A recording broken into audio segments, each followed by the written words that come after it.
So today let's take a look at how the wolf dens are coming along for Slough Creek. Here we're looking at one of the den models. It's one type of den, the kind of underground den, as opposed to the under the tree trunk and in under rocks dens, and we'll have those too, but right now we're just looking at this one. We've got a couple variations on this for variety. And so here's the den entrance with the dirt piled up around it, and we also have an interior. So here's kind of the cross section you can see of the entrance that's got the piled up dirt, and then a tunnel into the chamber here where the wolves reside when they're in the den.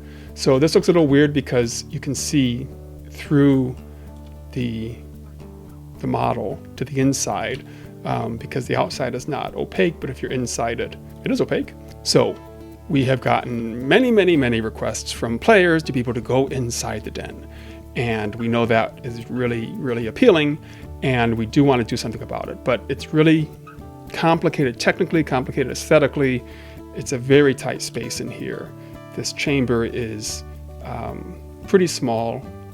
It's basically a cubic meter, actually shorter than that, half a meter tall, and a little wider than that in the width or the length. So it's very tight space to try to move around in when you're a 3D animated animal. But we hear you, and we think it would be cool too. So we're going to do something, and so that's why we've created these models that do have the full den structure. And we do want to do something. I don't think it's going to be everything that everybody wants, and I'm sorry about that.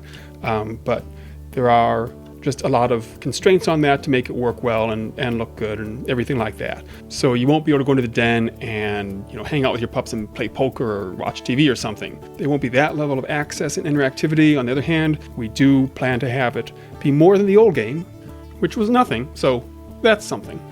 So let's see how this looks when we put it into the world. So I prepared a patch of ground here, put some of this kind of sandy soil in the area, and cut a hole in the terrain. You can kind of peek through there and see the temporary world map down below it. And now let's bring the den down to place it. You want to align it.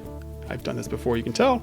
Align it right on that hole, and there it is. Now, there are some things we want to do to blend it better into the terrain map. Let me see if I can tweak some things here. Okay, that was worse, but that's better. There are a couple of weird quirks right now, like you can see this light band in there. That's because this blending effect doesn't know that's the tunnel and shouldn't be blended. And we're working on that. But aside from further tinkering, voila, there's the den. What do the pups think about it?